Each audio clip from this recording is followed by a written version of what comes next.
आप agriculture stream कृषि संकाय के बच्चे हैं और +1 से +2 में प्रमोट हो चुके हैं, तो आपके सामने सबसे बड़ा प्रश्न, सबसे बड़ा सवाल ये उठ खड़ा हुआ है कि हमें 12वीं कक्षा में क्या पढ़ना है, चाहे वो एग्रीकल्चर हो, एग्रीकल्चर बायोलॉजी हो, एग्रीकल्चर केमिस्ट्री हो। इस वीडियो में अपने चर्चा करेंगे एग्रीकल्चर बायोलॉजी की। एग्रीकल्चर बायोलॉजी की जो +2 की टेक्स्ट बुक आपके लगेगी, उस किताब के अंदर, उस बुक के अंदर आपको कौन कौन से चैप्टर मिलेंगे एग्रीकल्चर बायोलॉजी या फिर कृषि जीव विज्ञान के अंदर, जो वीडियो सेशन में अपने डिस्कस करने वाले हैं। नमस्कार, मैं संजय केवड़ीवाल और ये है कीरो क्लासेस।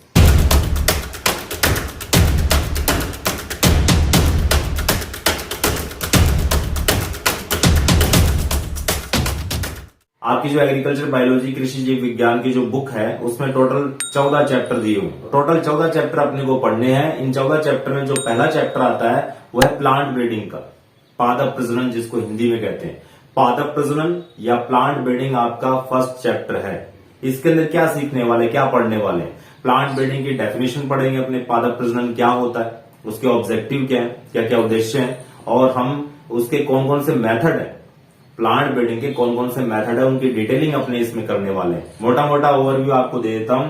जिस तरह से अपने प्लांट की अलग अलग वैरायटीज तैयार करते हैं, उन वैरायटीज को तैयार करने के पीछे अपना एक ही ऑब्जेक्टिव होता है, एक ही प्रोस्पेक्टिव होता है, या कह सकते हैं एक ही उद्देश्य होता है कि जैसे तैसे करके अपने प्लांट की जो वैरायटी है या क्रॉप्स की जो वैरायटी है उसको एनहेंस करें, उसको इंप्रूव करें, ताकि इंसान का मुनाफा उसकी, चाहे वो हेल्थ के रिगार्ड हो, चाहे वो रुपए पैसे के रिगार्ड हो, वो सब अपने इसमें पढ़ने वाले। दूसरा चैप्टर आता है जैव प्रौद्योगिकी या फिर बायोटेक्नोलॉजी।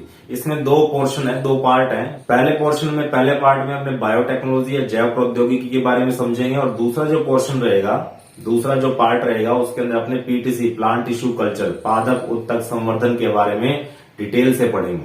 देखिए, बायोटेक्नोलॉजी क्या है, जैव प्रौद्योगिकी क्या है। एक तरह से बायोटेक्नोलॉजी वो फ्यूजन है, मिश्रण है किसका, बायोलॉजी प्लस टेक्नोलॉजी का। टेक्नोलॉजी क्या होती है, टेक्निक्स क्या होती है, ये वो साइंटिफिक मेथड है, वैज्ञानिक तरीके हैं जो आम आदमी तो नहीं कर सकता घर पे बैठ के। तो वो वैज्ञानिक विधियां हैं जो अपने मिक्स कर देंगे, जिसका फ्यूजन करवा देंगे किसके साथ, बायोलॉजी के साथ। और बायोटेक्नोलॉजी की देन क्या है, क्या प्रोडक्ट अपने को मिले हैं उससे, वो सब अपने इसके अंदर पढ़ने वाले।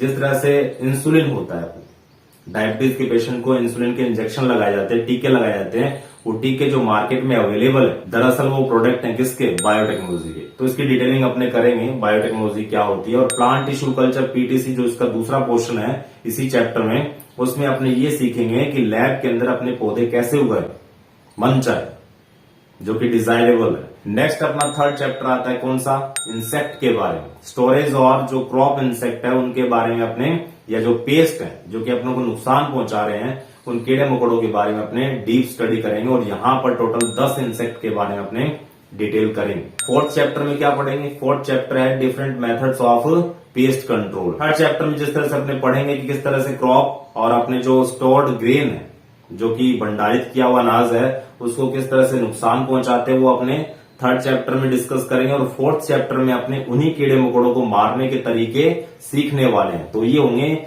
बहुत सारी विधियां, चाहे वो कल्चरल मेथड हो, चाहे वो मैकेनिकल मेथड हो, चाहे वो फिर फिजिकल मेथड हो, फिर चाहे वो केमिकल मेथड हो, ये सब अपने डिटेल से करने वाले। बायो कंट्रोल भी पढ़ेंगे इसके अंदर अपने, किस तरह से अपने कीड़े मकोड़ों को जो अपने को नुकसान पहुंचा रहे हैं, अपनी फसलों को नुकसान पहुंचा रहे हैं, उनको अपने कंट्रोल कर सकते हैं, वो फोर्थ चैप्टर के अंदर अपने पढ़ेंगे।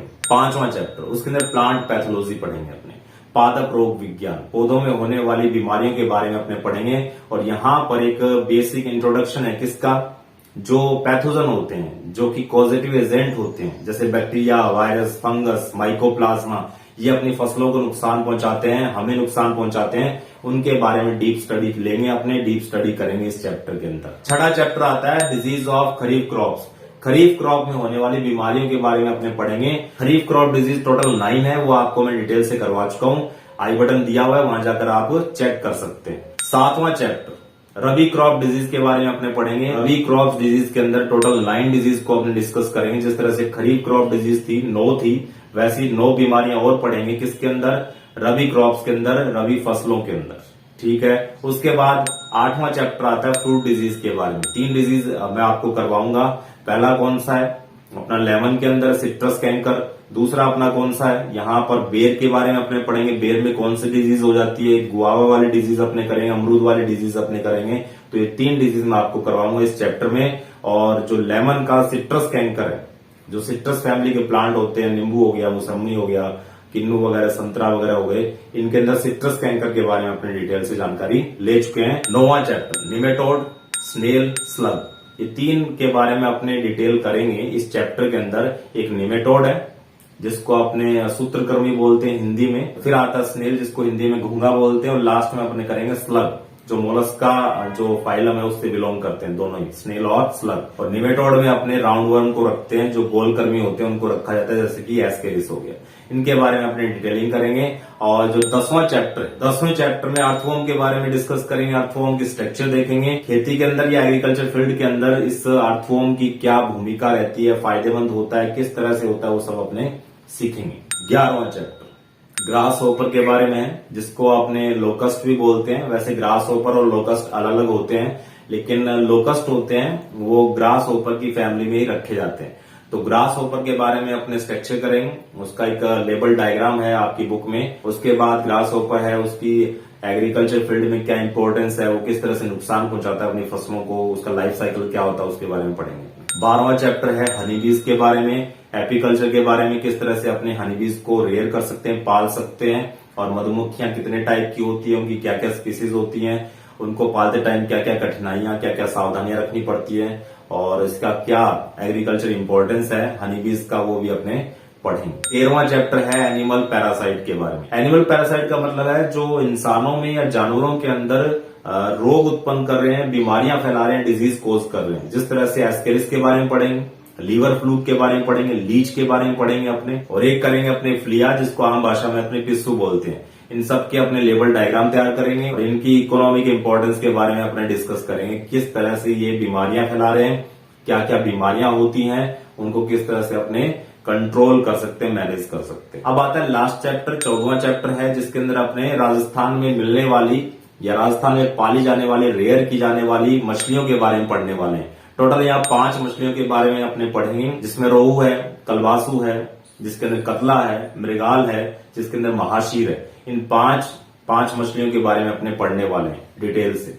तो इस तरह से आज अपने एक ओवरव्यू ले लिया, एक मोटा मोटा अंदाजा ले लिया कि अपने +2 एग्रीकल्चर बायोलॉजी में जो कृषि जीव विज्ञान की बुक है उसमें क्या क्या पढ़ने वाले हैं, क्या क्या चैप्टर होने वाले हैं, सिलेबस क्या रहेगा, उसके बारे में एक मोटा मोटा अंदाजा आपने लगा लिया। नेक्स्ट लेक्चर वीडियो में कुछ नेक्स्ट करेंगे, तब तक के लिए बने रहिए, टिके रहिए एंड इनहेल बायोलॉजी।